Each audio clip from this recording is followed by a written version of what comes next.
Tetapi sang gadis merasa terusik karena bisingnya Patih Ringgit yang sedang membangun pondok. "Wahai tuanku, untuk siapakah pondok ini?" "Wahai gadis cantik, pondok ini untuk kau, agar kau dapat beristirahat lebih nyaman, jauh dari terkaman binatang buas, serta setetes air hujan yang hendak melunturkan kecantikanmu." Sang gadis tak kuasa menahan senyumannya. Secara tiba-tiba sang gadis melayang di udara dan berkata,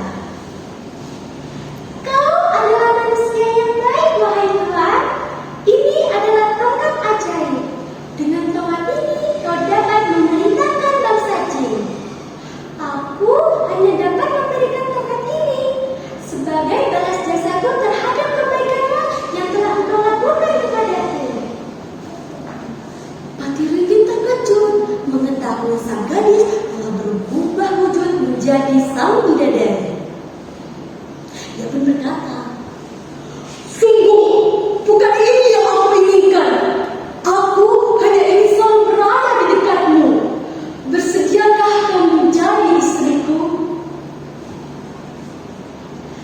"Aku tidak dapat menerima lamaranmu itu, tuan. Semua kebaikan yang telah kau lakukan kepadaku merupakan bentuk kesucian. Namun, dalam aliran darahmu terdapat darah kebatilan yang muncul sebelum generasimu lahir." "Kalau begitu, aku akan melakukan apapun untuk dapat hidup bersamamu." Baiklah.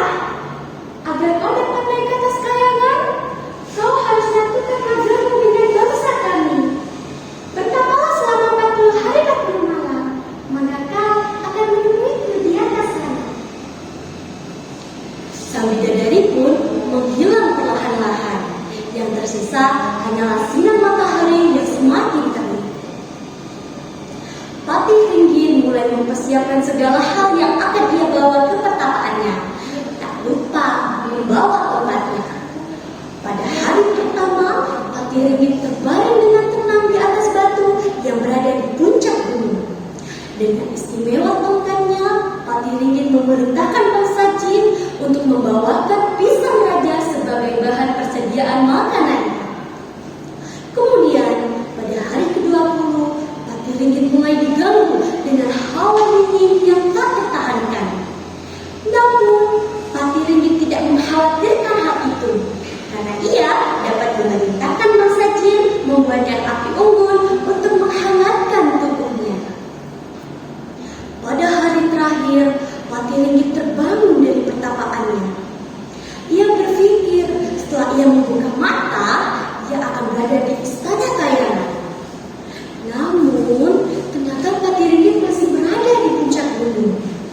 Patih Ringgit merasa khawatir dengan keadaan ini.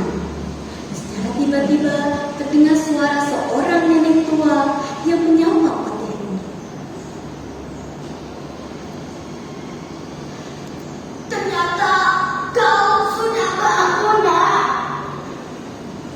"Siapa kau?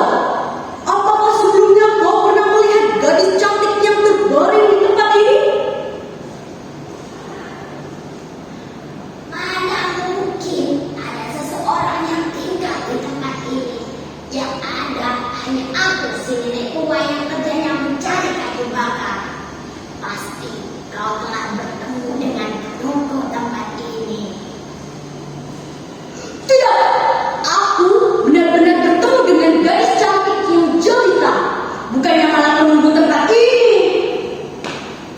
Ia adalah wujud dari seorang bidadari, dan ia memberikanku sebuah tongkat ajaib. Dengan tongkat ini, aku dapat memerintahkan bangsa jin." Aku yakin kau telah dijebak oleh penunggu tempat ini. Kalau begitu, ikut saja ke gubuk. Akan kuberikan kau makanan. Tapi tolong bawakan kayu bakar ini. Patih Ringgit terpaksa terpaksa membawa kayu bakarnya dengan berharap ia mendapatkan makanan dari wanita tua mencari kayu bakar. Kayu ini berat sekali. Kau sajalah yang membawa kayu ini. Nenek pun terpaksa mengikut kembali kayu bakarnya seorang diri. Ia tampak kesulitan ketika ia hendak menuruni lereng-lereng gunung. Karena beban yang dipikulnya terlalu berat, badannya menjadi tidak seimbang, sehingga ia terperosok jatuh ke dalam jurang. Tolong! Tolong! Teriakan sang nenek mulai menghilang perlahan-lahan.